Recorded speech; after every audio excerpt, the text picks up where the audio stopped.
laughing. 1 minute you yelling, Why and then you the next jump on minute you her? laughing. What did you jump on her for? I came up here to I disagree with your motherfucking ass, nigga. Why you That's disagree with me? Because I beat your ass up on her? You I ain't think never. that's What why. you talking about, nigga? We ain't never fought, nigga. I think that's why, sports. We ain't never fought. I don't take Come this on, shit Keisha personal. Cole. Keisha Cole. I'm Nigga, trying to tell you. nigga, I don't, Keisha nigga, I'm a Cole. man, nigga, and if we Keisha saw, Cole. nigga, I'm a man, and Keisha Cole. Y'all Sports hear me, from nigga. heaven.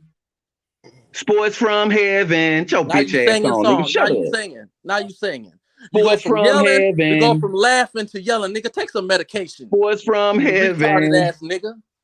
That nigga sports from heaven.